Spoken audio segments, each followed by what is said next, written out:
Yes, so hello everyone and welcome to our Ask Bac Mark Podcast. This is the first episode and this podcast series will be aired most Fridays at 3 p.m. on Mic.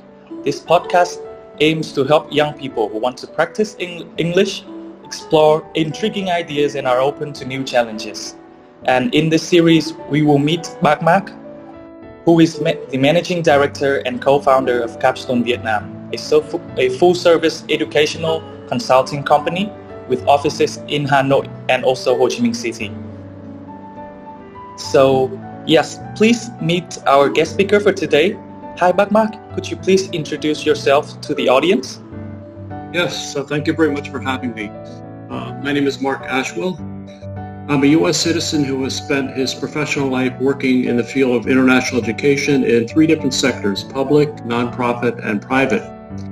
After moving to Vietnam, I served as country director of the Institute of International Education Vietnam.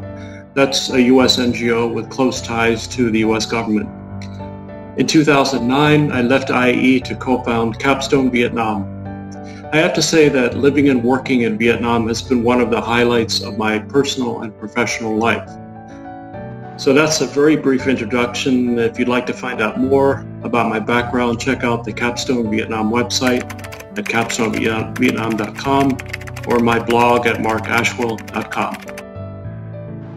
Yes, thank you Bac Mark, and please give Bac Mark your warmest welcome everyone. In this series, Bac Mark will share with us his experiences, his academic knowledge and his multicultural knowledge as well.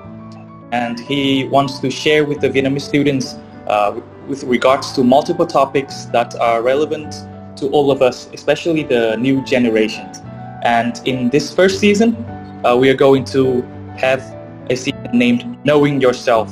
And we will be sharing and discussing many ideas and challenges in finding what makes us unique and maybe how to live a happy and fulfilling life. And I think that this topic is very relevant to myself and this Gen Z generation as well, because as I know, a lot of people are still trying to guide ourselves through multiple paths that life brings us. This is an important topic to everyone in every country on earth. You know, knowing oneself is important because this knowledge will help determine what you study, what kind of work you end up doing, which career or careers you pursue, and ultimately your quality of life. Yes, thank you, Bac. And not to keep you waiting any longer, I think we can start with our first episode. And in this episode, we are going to talk about Ikigai and the sense of purpose that we all have. So, Bac Mark, very quickly here, what is Ikigai? To me, it seems like a Japanese word. Exactly. So Ikigai is a Japanese concept that refers to, I'll describe it in several different ways: sense of purpose, the thing that gets you up in the morning, the passion that drives your life or passions, an activity that gives your life meaning. While it's a simple concept to define and illustrate, it's not always so easy to discover. The best time to begin this process of exploration is when you're in secondary or high school. In reality, however, it's never too late. Here's a quote by the U.S. psychologist Abraham Maslow, famous for Maslow's hierarchy of needs, that's worth keeping in mind and is directly related to Ikigai. Everyone I know who is happy is working well at something they consider important. Bac, so from what you said, I think Ikigai can be understood as the guiding light that guides your life and guides your decisions. So maybe it's the sense of purpose that you have with life, and it's the most important, probably the most important thing in your own life, right, Bac? And exactly. So what gives your life meaning? Yes. And like I said, it can be multiple pursuits or activities, not just one. Yes, but that sounds probably, it can sound like a complicated and a little bit theoretical and philosophical notion. So I just want to ask you very quickly, how do you find your Ikigai in a realistic way? Because this probably to some students can be more of a theoretical notion. Exactly. So let me start off with some basic questions that go to the heart of the matter. So all of you listening in can think about how these relate to your life. What are you good at? What do you enjoy doing? What do you have a passion for? What do you really enjoy doing? Ikigai is at the center of what I like to call an existential sweet spot. That's the intersection of the answers to these questions. So it combines what you love, what you're good at, what the world needs, and what you can earn a living doing. How do you discover your Ikigai? Here are just a few ways. Develop interests and hobbies. And I know this is often a challenge for Vietnamese students who are often overscheduled with their academics and other activities. Read what interests you, not only what is required. Seek out internships or volunteer opportunities that interest you. There are various interest profilers that can offer you additional information and insights. There's also a performance-based assessment that its creator describes as, quote, one-of-a-kind discovery profile designed to help you better understand your natural gifts, talents, and abilities and broaden your awareness of career opportunities that match your natural abilities. All of that's related to finding your Ikigai. Yes. So realistically, maybe for all of the students and all of our audience here, maybe we can start finding our own Ikigai by just trying to answer some more realistic questions or some more simple questions, such as maybe what we enjoy doing or what we are good at first. And then from then on, we can try and we can start thinking a little bit more about what is going to be the sense of purpose that we have for our lives. And so, if I could add to that, and that often requires exposure to different opportunities. Sometimes people have hidden talents, so they may not know what they're good at, or there may be something they're good at that they're not aware of, and a new opportunity would give them that insight.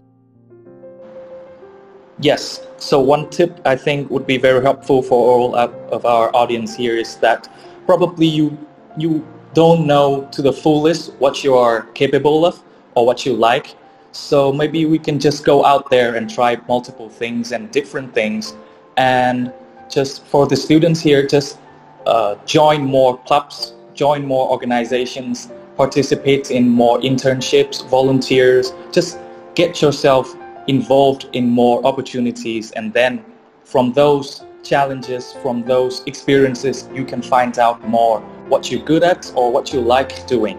And maybe it will surprise you, and maybe from those experiences you can have a better understanding of yourself and of your sense of purpose. Yeah, exactly. Yes, and Bac, I'm very curious here. What's your own Ikigai, Bac? What guides you? Well, as I mentioned before, we can all have more than one Ikigai. So going back many decades ago, when I was a high school student, one activity I would describe as my Ikigai at that time was composing and performing music. Oh, really? On the piano. It was something I spent many hours doing, totally immersed and with great joy. Another is photography. And these are interests and talents that my parents recognized and helped me to develop. For most of my life, writing has been one of my Ikigais. I can use the plural of Ikigai. And of course, working in my chosen field of international education, especially as managing director of my own company. I mentioned the three sectors that I've worked in: public for a state university, NGO or nonprofit for a nonprofit organization, and the private sector since 2009. Yes, it's very interesting that you shared with us that, because from what I heard, probably the one of the ikigais that you had when you were at school was totally different to what you're doing right now. And I think, could you go a little bit more in depth about that? Because I think a lot of our students here would also, when they're in high schools, probably a lot of students would think that their sense of purpose or the most important thing in their life could be, their hobbies, like playing the piano or playing soccer, or, just some more realistic and more friendly day-to-day activities like that. So how did you come from having your sense of purpose as composing and performing music to now maybe a little bit more towards education? How did that happen? So that's a very good and interesting question. I realized that it was a talent I had. Yes. I was good at it, but I was not a prodigy. It was not something I thought I could make a living doing. And a secondary reason is that it's too narrowly focused. So it's something I still enjoy, but I didn't pursue seriously. The other two items I mentioned, photography and more importantly writing, are two activities I've integrated into my work, into my career. Yes, I would love to hear some of your musical products, though, maybe in some of our next episodes back. Very curious about. Okay. No promises. Yeah. And did you struggle to find your ikigai at first, back? Did I struggle? No, because I instinctively knew what I enjoyed doing and learned what I was good at, as I hope many of you do. So it's a matter of finding activities that combine the two. As I mentioned earlier, I also had parents who recognized these interests and talents and helped me cultivate them through, giving me a camera or supplies for a darkroom back in the pre-digital photography age. An additional challenge is tying all of this into what the world needs and how you can earn a living doing it. That's assuming that most of you are not independently wealthy. Yes, Bac. Yes, and I guess because you mentioned their parents as well, so I guess one of the ways that we can try to help us to find our own ikigai is by listening to our parents. Because as students, I remember myself when I was younger, when I was in secondary school or in high school, I used to think that, my parents didn't know me that well, and I didn't really listen to them. But as I grow up, I think when I reflect to that, I think that my parents really understood me and they guided me. And till now, I still think that a lot of their advices and their, perspectives and their understanding of me really applies. So I think when we try to find our own ikigai, probably we can kind of consult to at least have conversations with our close ones as well, like our parents or our close friends. Right, and that's something that I think good parents do. Close friends, that's another important point. They may see something in you that you don't see yourself. Also teachers. Yes. Yeah. Yes, Bac. So it seems like you didn't really struggle to find your own sense of purpose. But what if I struggle to answer those questions, as maybe some of our audience in here? And so, do we really need to find our ikigai? I think for me, the struggle, as it is for many, is the path from high school to university to the world of work, and finding your ikigai in that sense. I believe that finding your Ikigai is one of the keys to happiness and fulfillment in life. It's really that simple. As we discussed, it helps to get advice from people you trust, solicited or not, but it's also a process of experimentation, of trial and error. You're trying something, you find out you love it. It's a new discovery, or not. So this is all part of discovering your identity, and your identity includes your interests, strengths, and weaknesses. And this process of trial and error includes failures and successes. So not everyone in the world has the opportunity to find their Ikigai and live it for the rest of their lives. If you do, those listening in today, consider yourself lucky. Yes. Thank you so much for sharing back. It's been really helpful for myself, and I believe for most of our audience here. So before we continue, for now, I would really like to invite some of you from the audience to share with us your thoughts, or if you have any questions for Bac Mark. So if you have any questions, please raise your hand, and I'll let you ask questions to me and to Bac Mark.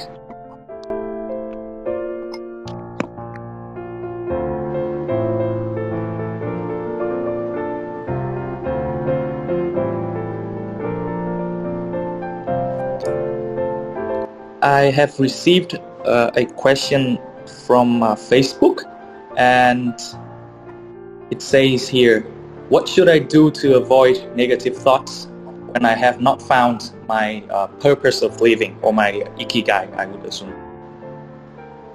So the short answer to that question is that you should be patient, persistent, and continue your process of exploration. We're all different.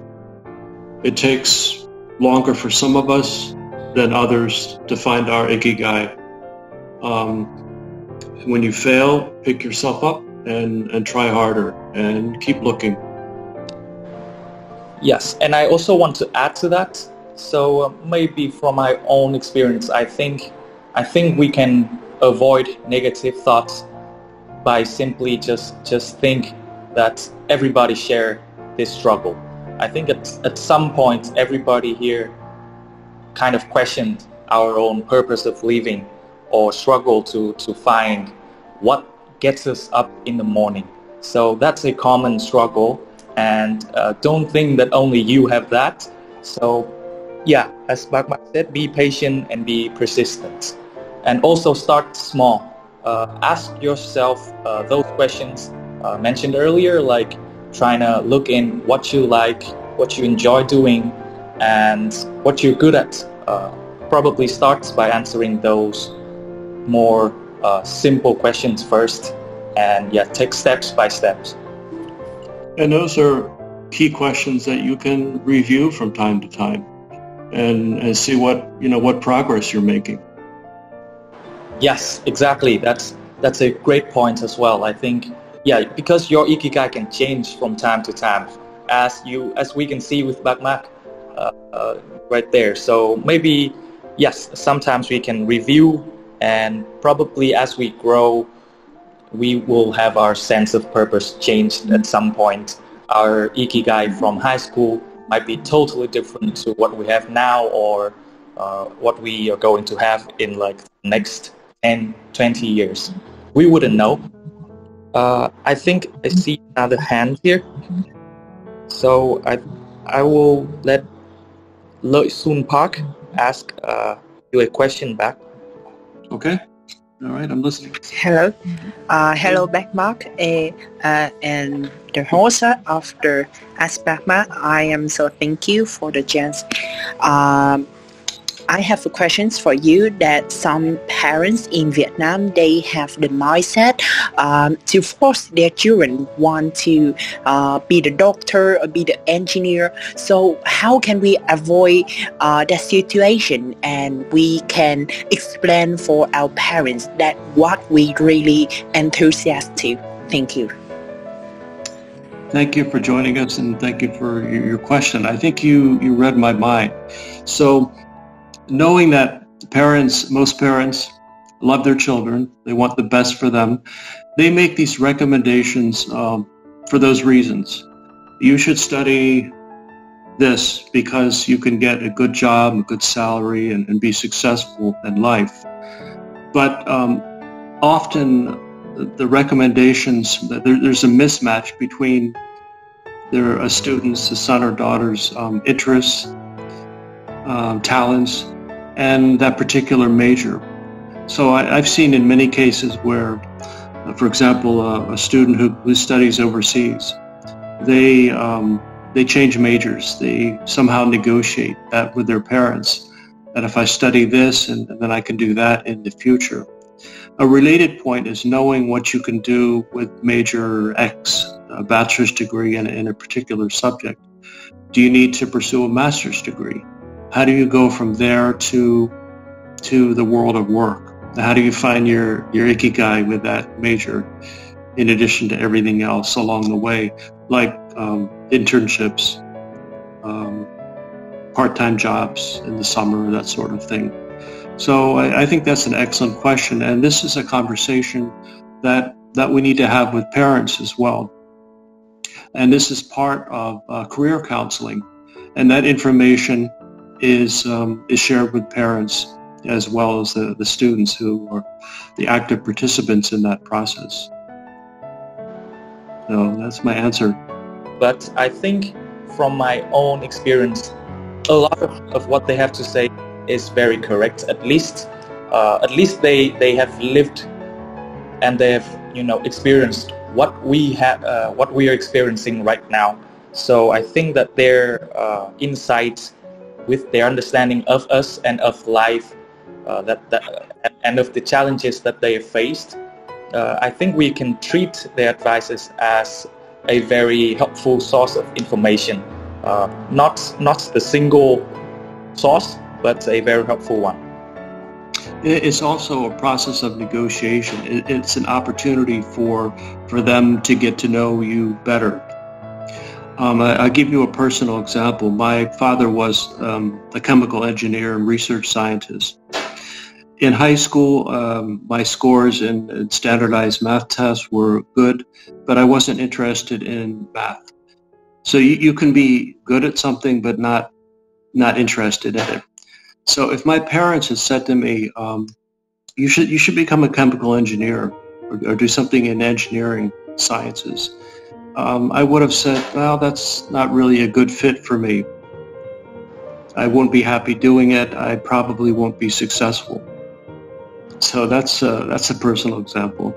And this may sound strange in this day and age, but I was not pressured to study any particular major. It was wide open. That sounds strange, right? Thank you for answer. That's really great. Thank you. Hey, thank you. Thank you so much. Anybody else has a question? We really appreciate your participation today.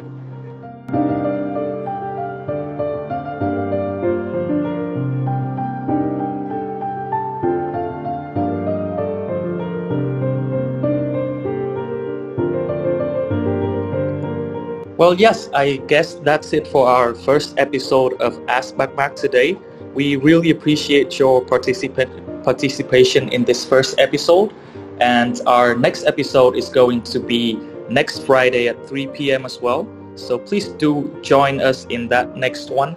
And if you have any feedback or if you have any other questions, please follow us and also connect with us, with me and Bac Mark, and we will address your questions in the next episodes. Thanks very much. I really enjoyed it and look forward to joining all of you again.